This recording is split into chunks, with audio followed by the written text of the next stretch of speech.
Good afternoon.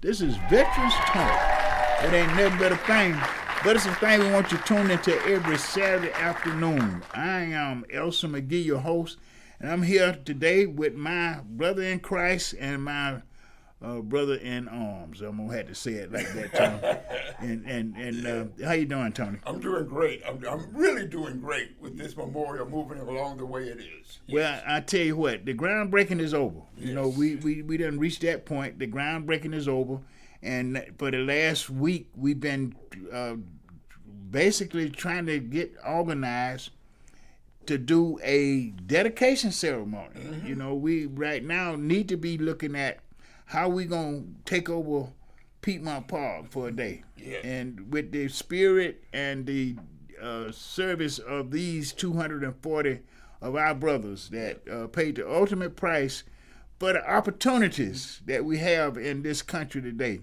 It's amazing that we have finally got that to this milestone. Now we're looking at we want people to know that now you need to, especially in the ATL in Fulton County, if you want to put your name on the memorial, right? If you want to put your name or name of a loved one on there, you need to do it now. Yeah. You need to do it now because we are getting organized to take the commemorative brick sale nationwide. Mm-hmm. Nationwide. We are going to take it nationwide. We're taking it nationwide because Vietnam veterans are nationwide, right? And whether we know it or not, some of these guys have served with guys that live on the other side of the country right now. Yes. You know, and some of them live in California, some of them live in New York, they're all over the country, and they will respond to this honor, right, that we are doing for their brothers. So we're gonna be taking it cross country, starting at we're at the 19th. We're going to open it up to all of the chapters throughout the country. And let me say something about the chapters in the state of Georgia. They supporting us. Yeah. They're already buying bricks. You know, they buying bricks, and they standing like we want them to stand there. We need them to stand. And we want to salute State Council, Vietnam Veterans of America State Council, showing up to support the groundbreaking, you know, and national. Vice President showed up to support the groundbreaking.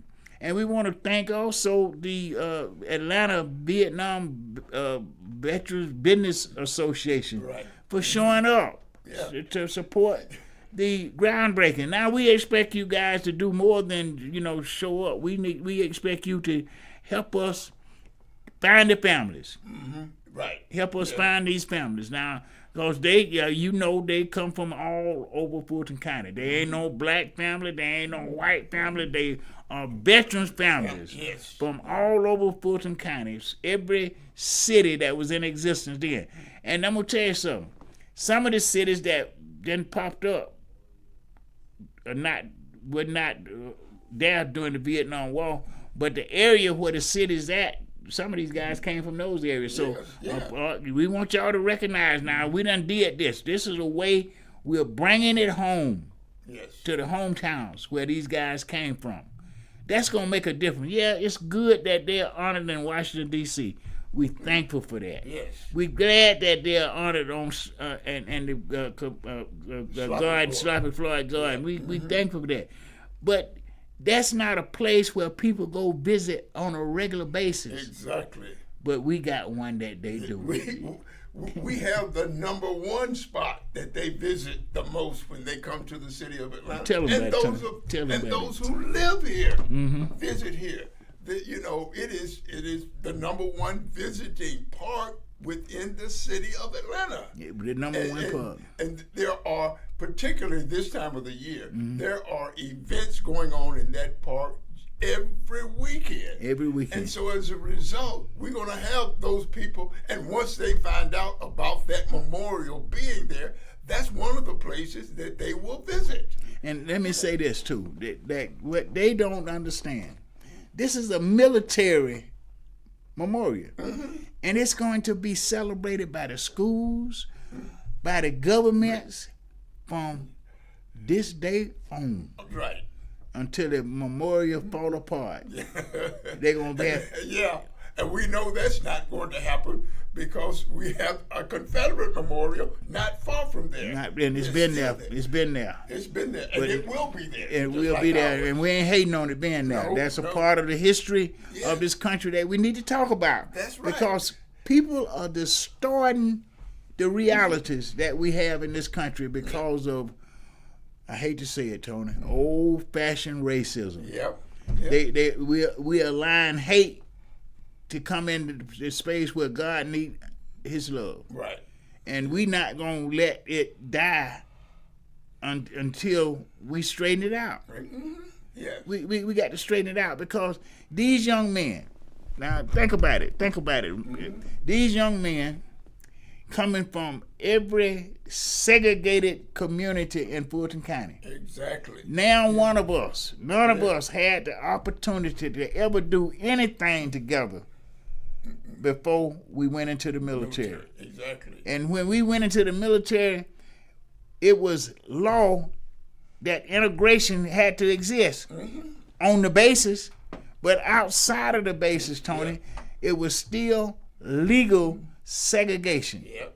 So these young men had to overcome decades of racism and hate and learn how to live together, learn together, and serve together to the point of death. Yeah.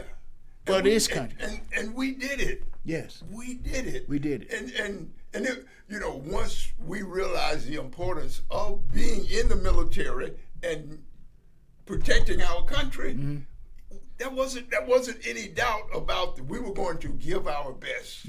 And that's what we did. We gave our best and we returned, but we have brothers that gave their best, and that's why we have the memorial. That's why we got the memorial. Because they gave their best and they gave their all. And Tony, I'm gonna tell you something. I was actually in combat in Vietnam, right? And let me tell you something. I didn't think about what color of the veteran was that saved me when I got wounded. Really? Yeah. That pulled me to safety, right? Like I had pulled veterans to safety after they were wounded. But this time, I don't know which one, and I don't think they cared about what color I was. We learned to live together, learn together, and serve together for one common idea. Yes. The United States of America. Yep. This is our country. Yes. And we're not going to let racism, toxic politics make us think otherwise. Yeah. That's why we've got the memorial to make sure people understand that era of hate and racism ruling in this country is over. Yep. The U.S. military, whether you like it or not, is 60% brown now. Yeah. And they got some young officers. And I tell you, I'm gonna just show you some what we're dealing with. Westmore. Okay. Veteran. Yeah. Look how he's running the governorship. Yeah. We got an election coming up in the state of Georgia too, man. I'm telling you, we got to get more veterans running for office. Yeah. Because they know what keeping an oath is. They know what the government's supposed to do. They know how to work in the government for the betterment of all people. Yeah. And that's where we at. Yeah. And that's what this memorial is, a call to unity. First, for veterans, we got to come together because we know better. We know better, and we got to stop electing politicians that use racism to pitch us against each other. And that's a major statement, particularly with the administration that we're dealing with right now. Listen, I always say this, man. We are all God's children. Yes. We are all God's creation.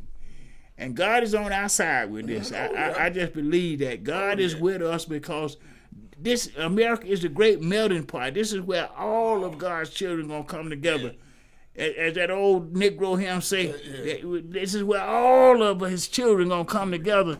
And what a time it's gonna be. Yes. Because we are going to treat each other like brothers. We're gonna love each other the way the Bible say we should love each other. All this stuff about cutting benefits and cutting the government down because it's too much of a waste when you got 2% of the population controlling 90% of the wealth. Yes. That ain't what God got this earth for.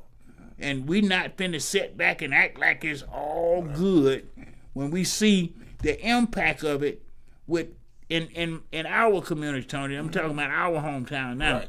Yeah. 14-year-olds shootouts on the streets.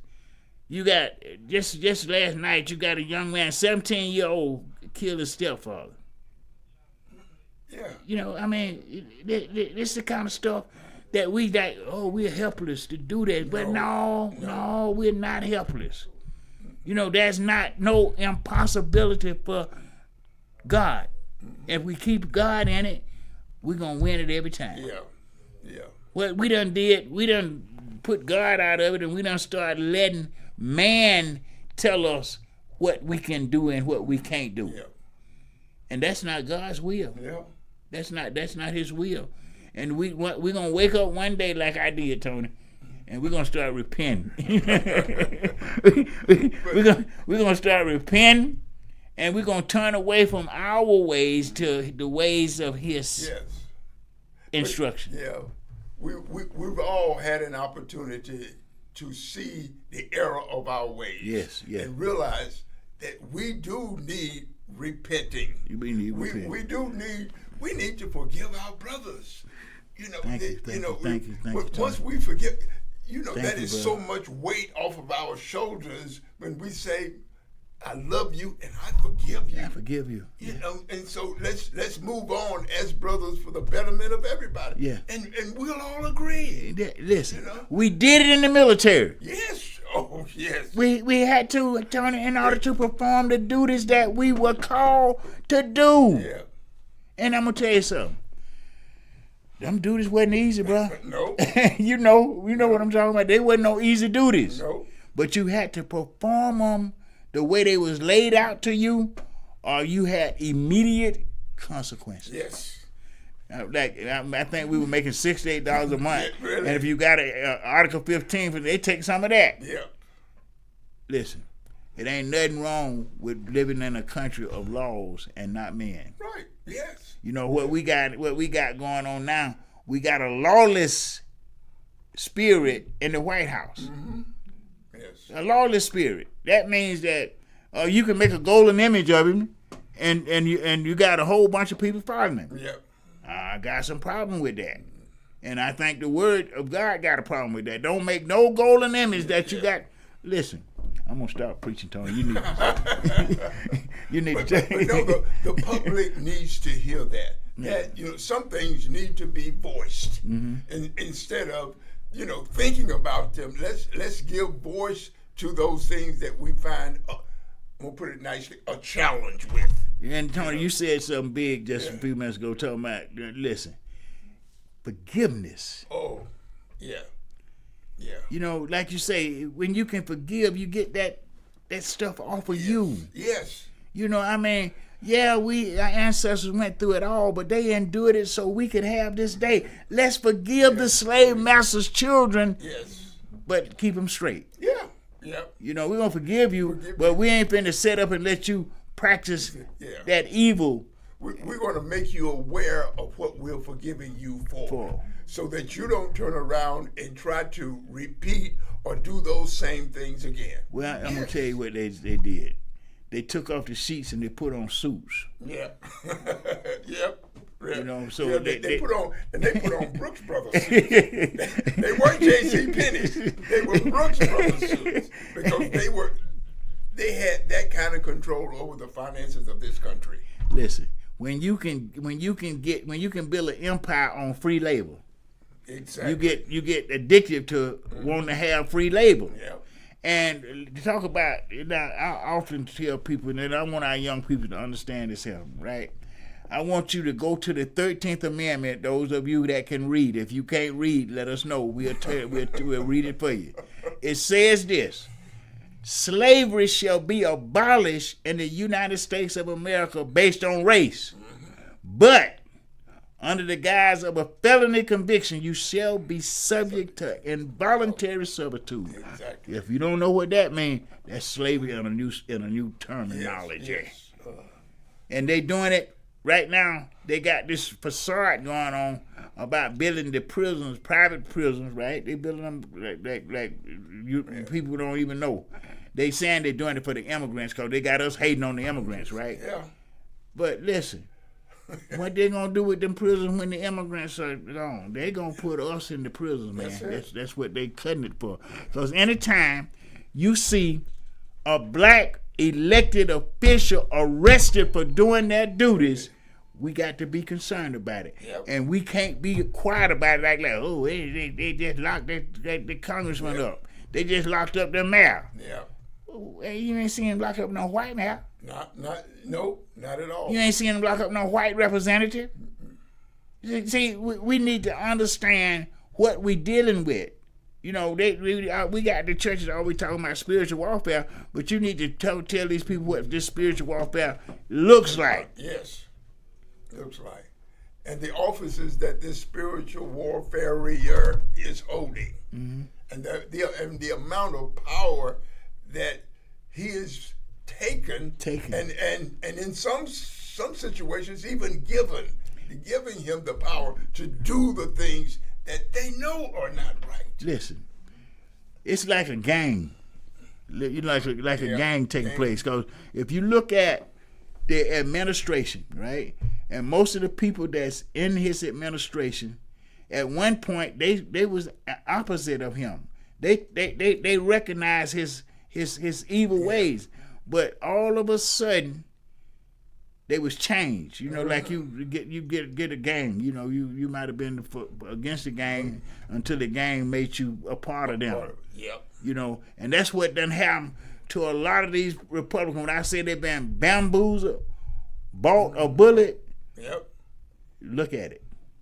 Cause something like Ted Cruz used to be an advocate against Donald Trump. Yes. You know, Rubio. Yeah. Look at all. I'm talking about these people that stand up now defending his hypocrisy. Right. When at one time running against him brought attention to the fact that he was spitting hypocrisy. You know, and now all of a sudden, now that he's in charge, they cowered down. They cowered down. Yes. Or they were bought. You know, some of them, like true. we watching the little distraction they got going on now with him and Elon Musk, a little dispute, right? I think that's all contrived between him and Musk to take attention off of what they need to be doing about the prices of goods and services that he promised that was going to go down. They going up. Everything that he said was going to go down as a result of his tabs have gone up. Everything. We're paying more for everything. Listen, I went down to Dollar General and I found some eggs for $4 a dozen. I bought 4 dozen right then, knowing I ain't going to eat all them eggs. Yeah. But the idea that right across the street in Kroger's, they $6 a dozen. Yeah. But right across the street in Dollar General, and you know who owned Dollar General, they $4 a dozen. Yeah. You know, we got to watch and see what's going on right up under us, and the way they taking this stuff between him and Musk ain't nothing but a distraction. That's it. Yes. To get us off of watching him with this budget that they trying to ram through the Congress right now. But now they got the news media attention. Oh, that Trump and Eli fighting. I don't care about 2 snakes fighting. Right, yes. Oh, Lord, that must have, let me, Tony, you go on and talk about that is true. The 2 snakes. You know, the idea of creating distractions, which means we got to keep our eyes open, because if this is a distraction, who knows what they're actually planning on doing, what the possibilities of whatever it is they're considering doing, because now they have a distraction for whatever is about to happen. Well, I'm going to tell you what, they ain't above starting a war. Oh, no. You know, they ain't above starting another major war. Yeah. And we got to watch that mess, because all the pieces are in play right now with our young people going off to another wall. Yeah. A wall because of billionaires. All the walls been because of billionaires. Yeah. If you look at what was going on during the Vietnam War, they wanted the poppy seed. Why they were poppy seed? Big pharma. Big pharma. Yeah. Big pharma. They wanted that, and right now, one of the biggest problems we got is big pharma. We just done close the eye. Now every time I go to the doctor, I get a different pill. Yeah. They don't do them. I give me a pill. They don't tell me whether the pill gonna get me well or not. Well, you need to take this. We're gonna try this for a minute. And I'm too old for that, Tony. Yeah. I no longer want to be part of an experiment on the availability and the effectiveness of a drug that they don't know about. Yeah, listen. And that's what we find ourselves with as they introduce those things. Now we are part of the experiment on the effectiveness of a particular drug. And I'm gonna tell you what they do. We taking drugs that might not even be fitted for our system because we wasn't in the test. Yes. We wasn't even in a part of the test where they tested the drugs. And that is so important because we didn't realize that when they were testing these drugs, they were testing them on Caucasians, not testing them on.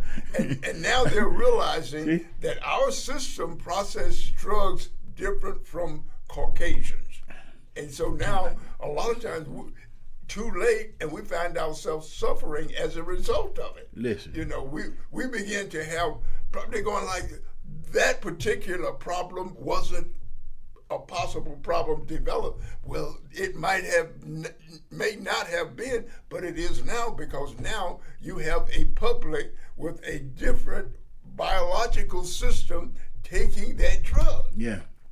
Well, see, what we're doing is what we're gonna continue to do. Yeah. Be that voice in the wilderness. Speaking out. Bringing people's attention to what we need to have our attention to. And not getting caught up on the distractions and thinking that they got us right now thinking, Tony, that like it ain't gonna be no election in the state of Georgia this year because I don't see no plans, no rallies, nobody talking about who gonna run for governor except some people that we know can't win. Right. Yep. We know they can't win. We know absolutely they can't win, but they're the only folks. We need to call out some of these servants in our community. Say that now it's time for you to step up to service and I'm not just talking about black folks. I'm talking about white folks too. Yeah. Some of these veterans, that need to step up to government service. We need to step up and get these folks out of the. We don't need no MAGA warrior as the next senator. Oh no! Please, look what the senator about to do now. They about to rubber stamp a piece of legislation that's gonna throw this country into havoc. Yeah. Havoc. I mean, I know that most people understand this thing. I don't know why they can't come out. Tariffs is an increase yes, on all the goods that you're gonna get. But now what we need to think about, most of these billionaires that surrounding Trump are multinational corporations. So they get paid on both sides of the issue. Exactly. Whether it's import or export. Yes. We need to.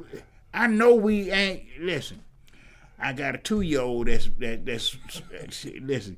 She take over. She take over. She come in my house and take over. So she would take over and throw the stuff down when she get tired of it. Just throw it on the floor. Yep. We need to start throwing stuff on the floor that they handing us. Really. We need to act like a child. I had my kids, man, to buy them something I think they want. They get it for a minute, then they throw it on the floor. My great grandson, I got a bike in my house, been down 2 years. Because he don't want it. Really? He think he's a big boy. He want a big bike. Get you a bike that I want you to have. He just don't want it. He don't pay it no attention. He come over there and look at it, seeing it's still there, and he just walk on and go home. Yep. we got to make a future for these kids that's better. And well, our parents made a good future for us because we wouldn't be here today. Yes. You know, we got to just make sure that we can't let this be turned back because of the rhetoric of the racists. You know, they got us scared of each other. They got us hating on each other. They got us where neighbors don't even know each other. Yeah. And those that know each other, they envy of each other, or they talking about each other. They ain't loving on each other, so they ain't protecting that community together. Exactly. See, these people know how to distract us to the point that we ain't even taking care of our own. Yeah. And we used to do that, Tony. Yeah, that's how we grew up. Yeah, they used to do that. We never had to worry about somebody breaking into our house. I wish Miss Rosemary was my neighbor now. Yeah. She used to sit on the front porch. And like we get to playing in the streets on Drummond Street, like if you start acting like you gonna fight, she done got up out of that chair. Yep. What y'all doing? Yep, exactly. And I'm tell you, mama. Yep. And she tell you, you know, she gonna tell and you gonna get a whooping you because you out there in the streets cutting up. You know, and the interesting thing about that is the construction of the new homes. Mm-hmm. They don't have front porches. They ain't got no front porches. There are no front porches. And sometimes they aren't even front doors. The doors are on the side of the house. Yeah. They can't even see what's going on in the street. Yeah. But then, of course, now the kids don't play in the street. No, they don't play in the street. You know. They done got all these venues that the developers and the rich people done developing to making our children think this is the way to go. Mm-hmm. They got, the power of life and death is in the tongue, right? Yes. And they got us stuck on music now, rap music, that's causing us to kill each other. I mean, this music is actually causing us to kill each other. I think about how many rappers we done seen got killed within the last year, all over the country. Why are they killing each other? The tongue, what they speaking, what they singing, and they dancing to it, Tony. Oh yeah, yeah. This is what we got to be able to do with the churches. The churches need to start teaching, preaching the word of God in a way that we understand it to be something that we got to follow in order to be okay. They preaching prosperity ministry now, Tony. You got to get money. You gonna get the money, that because the opportunities for that is there. But that shouldn't be a primary focus of our churches. The churches need to be preaching the love of God so that neighbors will love on each other. Yeah. Love that neighbor as thyself. We done got away from that.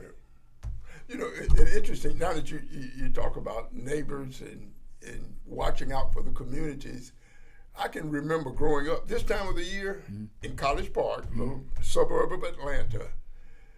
Every Baptist and Methodist and other denominational churches would have summer Bible school, and we would actually go from church to church. The churches would coordinate with each other. Summer Bible school so that all the kids in the neighborhood had an opportunity to go to other churches and had something to do every week. And the thing about it is it was so much fun because we all went to the same school, and so the elementary school and even those that were in high school went to South Fulton High School, which was in East Point, because we couldn't go to College Park High School because it was white. Yeah. But that's another point. But it was something that we all did. And then the fun part was at the end of the year, they would have buses, sometimes even the school buses. We go to Chattanooga, Lookout Mountain, and spend the day up there at Lookout Mountain. It was such a fun time of growing up as a kid. Yeah. For arguments, fights, those did not exist then. There were disagreements, but they were stopped immediately because somebody was, what's going on here? And so we learned to grow up as a community. And it was fun. And it was fun. And this is why I believe we can recover Oh, yes. I know we got the power of recovery. And I know some people, I be talking, Tony, they saying everybody can come up with a but. Yeah, exactly. You know, but listen, ain't no but to God's word. Yeah. To me, ain't no but to it. Ain't no, listen, it is what it is. And that's all it is. All we got to do is follow it. Yes. Like, you know what the word tell me? Obedience is better than sacrifices. Yes. Yes. Obedience is better than sacrifices. And we're gonna reach a point. We're gonna reach a point where we're gonna be made to do that again. Uh-huh. We're gonna be pushed to the brinks of destruction because we are following a road to destruction when we stepped away from those two commandments. Love God with all your heart and your soul, and love your neighbor as yourself. Yeah. Yes, and then we say love overcometh all things. It can overcome hate if we forgive. Yes. See, I get back to what you were talking about. We got to be forgiving. Yes. Because we got problems. You know, if you're unforgiving, you ain't going to be forgiven. So you need to think that's something you need to do for yourself. Yeah. Be forgiving. And let it be in your action and your attitude and in your conversation. Don't say I forgive you and then start cussing them. Yeah. You know, you got to forgive and let it be an attitude of forgiveness. You know, let it be an attitude of loving. Right. You know, I know it's hard to love that enemy, but that's what the word called for. Mm-hmm. You know, and then say what? Even love them that despitefully misuse you. I don't want to get off. I get in that area. Yeah. I forget that we got to make sure that's something that got to come out in the churches, right? Oh yeah. You know, it got to come out of the churches because the pastors are responsible for being that word for God, to being that shepherd over people in their churches. And I think when they say that judgment gonna start in the church. It's gonna be some thrown.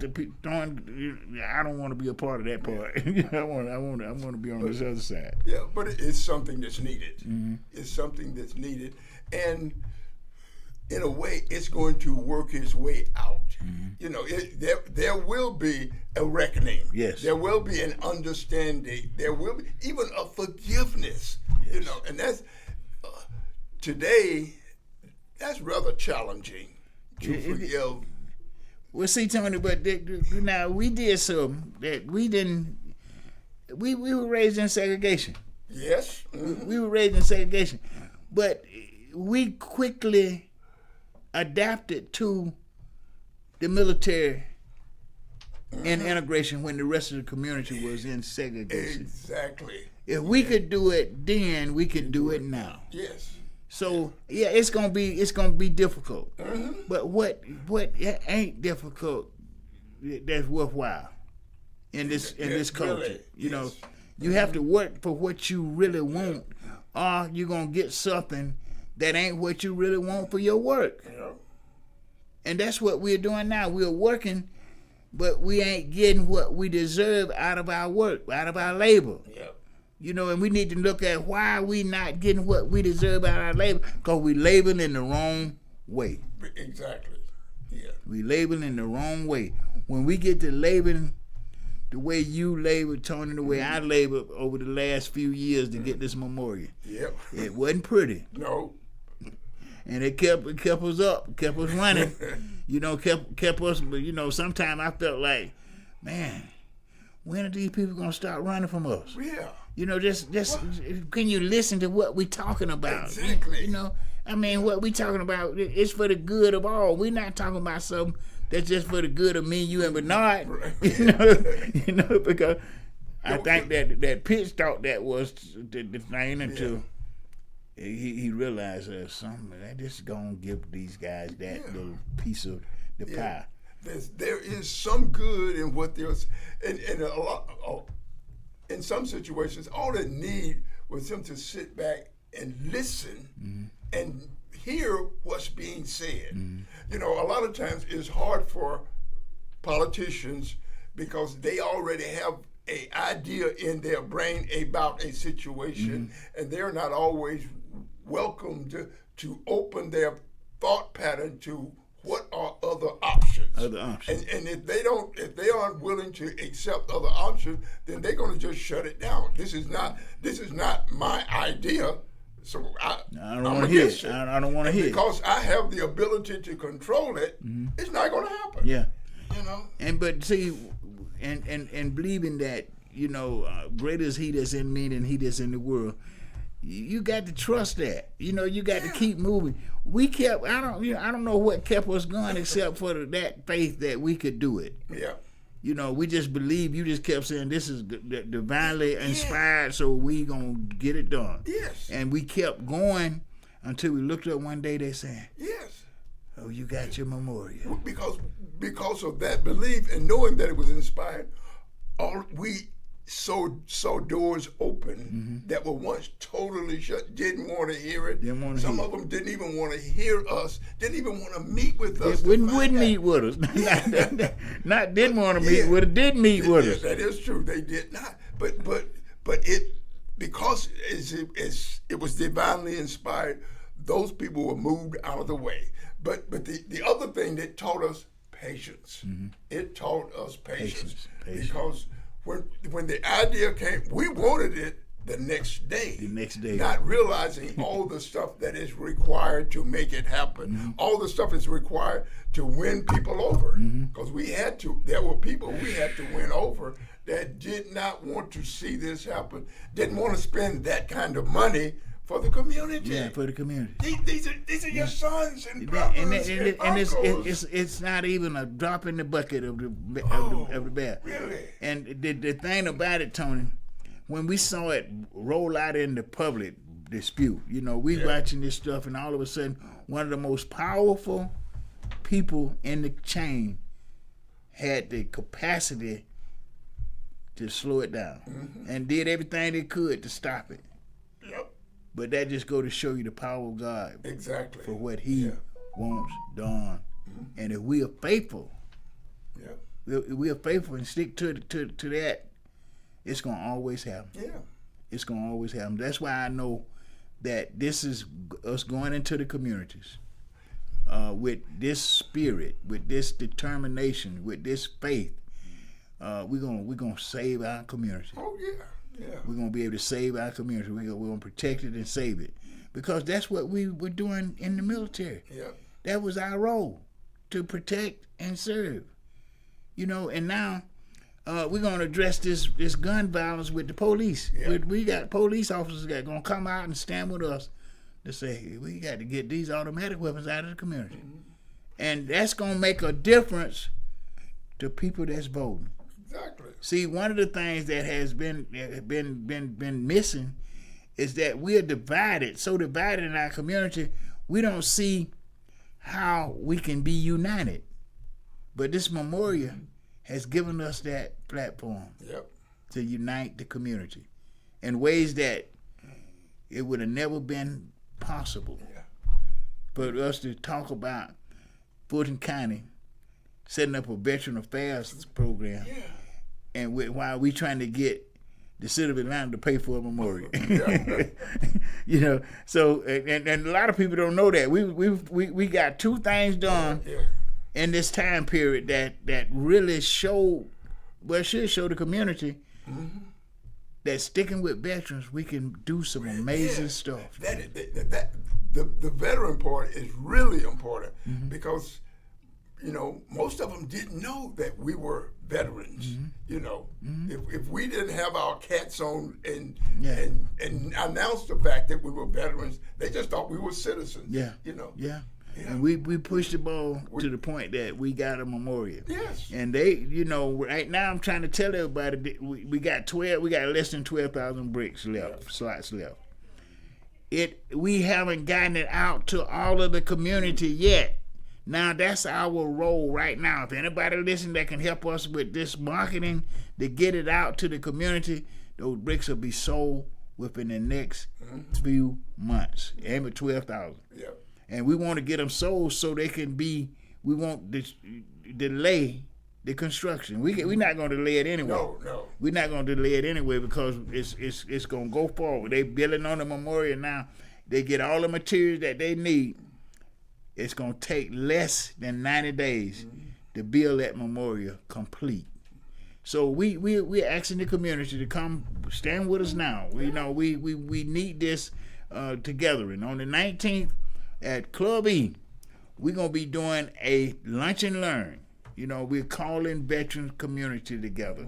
We're calling American Legion, DAV, Veteran of Fire on Walls, all of these veteran organizations, VSOs.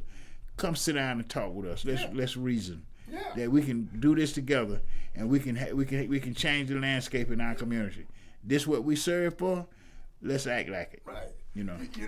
And also by doing this, we're open to other ideas. We aren't saying come and follow us and do what we say. We're open to other ideas because that's what the military was. Yeah. If we were in a setting and were having a challenge, there were people strategically designed and trained to come up with ideas to solve whatever the problem was. Right then on the spot. Yeah. See, that's what made us so versatile, right? Right now we done become so rigid that we don't think that we can make changes, but we can make changes. We done just our little crew. We done showed them we can make changes. Let's come on, work with us. Come bring your ideas into the setting. We got the platform set up where we can go in the libraries and community centers right now. We got mayors that's open their doors to help us with the project right now. We just need some volunteers. We need some people that are gonna work with us and work with us. It ain't like Tony just said. It ain't got to be just all about what we're doing the way we're doing it because we don't know. We ain't never did it before either. Yes. But we know that we got the platform set up to make some major changes. Come on, help us do this. Yes. Because we need to save our community. Yeah. We need to stop these kids from killing each other. Now they're gonna start killing their parents. Yes. It's something about the fact and the availability of guns. It rings hollow with me because I feel that we're finding ourselves reaching a point in society where our brothers' lives mean nothing to us, and that's not good. No, it's that's not good when you don't value your brother, your neighbor, even your family member. Yeah, because they feel they family killing family. Yes, yeah. Because the availability of guns with the ignorance and the mental health issues that we got in our community has made our community a war zone. Yes. But we're warriors, so we know how to straighten this out. Yeah. We just asking that all these veteran groups and community operatives come together. Let's sit down. Let's talk. Let's reason. Yes. We can solve the problems in our community without government coming in and do it for us. Yes. So they ain't going to do it. Right. They're not going to do it. So we can forget about that part. Now we can get some of our tax dollars back toward that. We done showed them that. That's those $2 million that they gave to the community. Those are our tax dollars. Unfortunately, we gave it to some pimps. I'm gonna just tell the truth. They didn't do what they need to do, and we didn't see them doing it. And they ain't gonna act like I was blind.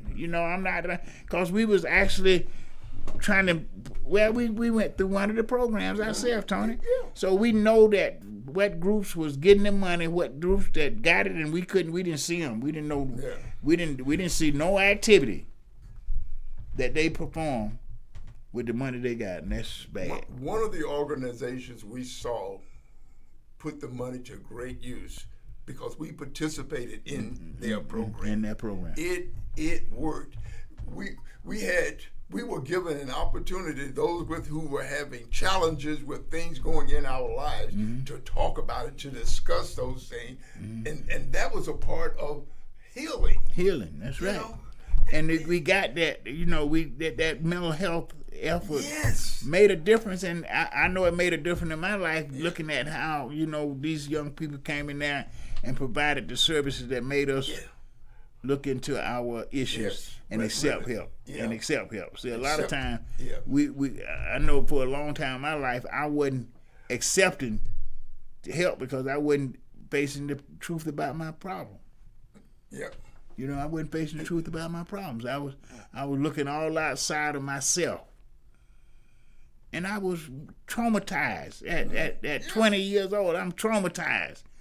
But in the military they make you think you're a soldier, so you can't cry. You can't say that I'm going on sick call, right? So you bring that same attitude out to the community, and you become a problem to the community rather than an asset. Yeah.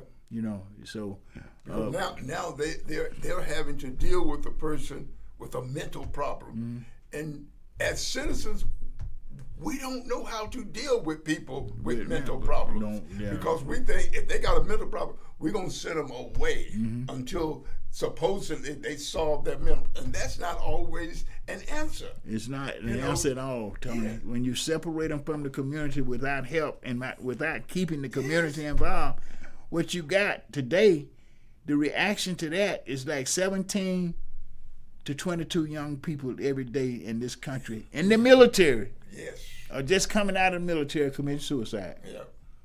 That should be a national crisis, but it's a silence. Yeah, it is an unrecognized, and they are choosing not to recognize that as being a critical problem for our society. And so as a result, we suffer. Well, I'm going to tell you why, Tony.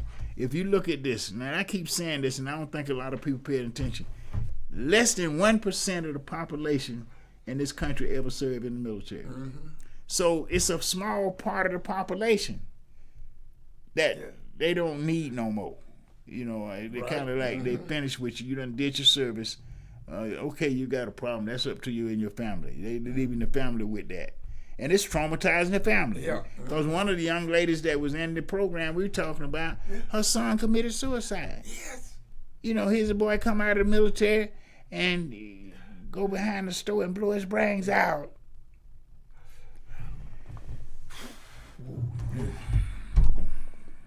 It's challenging. This is Veterans Talk. Yeah. We got to talk about it because if we don't talk about it, ain't nobody else gonna start the conversation. Yeah. We need this conversation going on in our community every day. Yes. Because and we know the need is there. We aren't the only one that knows the need.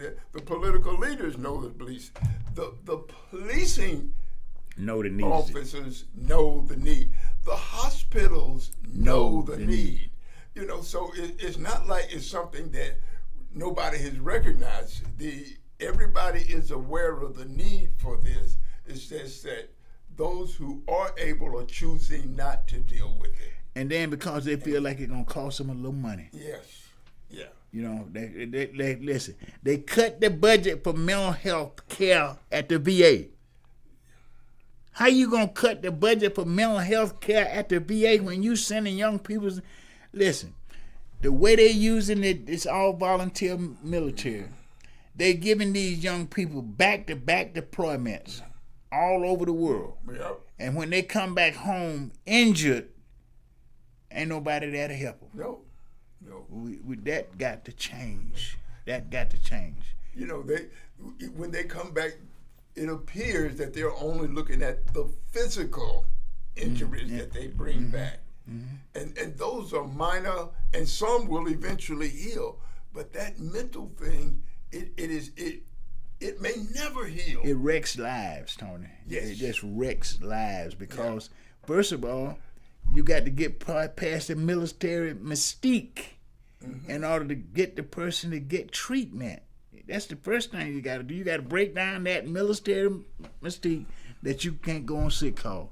You're not a weakling because you got a problem. They make you think you're a weakling of. You some kind of evil person, or they make you think that you are lesser than. Exactly, the magic word less than. and because you're dealing with that possible stigma, then you don't know how to handle it. I'm gonna tell you what stigma I just overcome, Tony. I'm not afraid anymore to talk about being a convicted felon because we got one in the White House. Yes, in the highest office in this country. And I used to be so ashamed of that. Yeah. That reality that I with my life I went through, even though I repented, but I wasn't willing to testify openly that I was a convicted felon. But now, if they got him in the White House, yes. I'm just in my house. I ain't ruling over nothing, right? And I'm not bringing my buddies in to make my lies seem truthful. Yeah. That's what we got going on now. But we're going to have rallies. We're going to do more than veterans talk. We're going to be doing stuff on the 19th. That's just a start. Yep. And we want y'all to come on, join with us. We just want you to join with us. Tony, let's close it out because I thought we were going to run the tape. We're going to run the tape next week. Okay. We'll run the tape next week so we can share that groundbreaking. But today we preached a good sermon. And, oh yeah. We had to say pass the collection plate. Pass the collection plate. But we had a good membership meeting, even though the members wasn't there. We did have a good meeting, because we had loyalties there. That we got people that support veterans when they don't know they're being supported by veterans. And that's why I want to, shout out to Carolyn and give her a salute and thank you for what you do for us. Being a part of the VA claims clinic and supporting that show, we just salute you. Yeah. And hope we can find another 10. It's veterans talk. It ain't never thing. Close it out, Tony. So we want you to join us every Saturday from 4 to 5. Where we talk about all things veterans. And it is extremely important now that all of the stuff, I'll just put it like that, that's going on in this country at this time needs to be discussed. And so here's an opportunity for you to come on, talk to us. If you don't even want to call, come join us. Yeah. We have an extra chair. We'll set up a chair here for you. Okay. Veterans Talk, right here, Stylus Network. We'll see you next Saturday, 4 o'clock, right here, Veterans Talk, talking about all things veteran. Yes.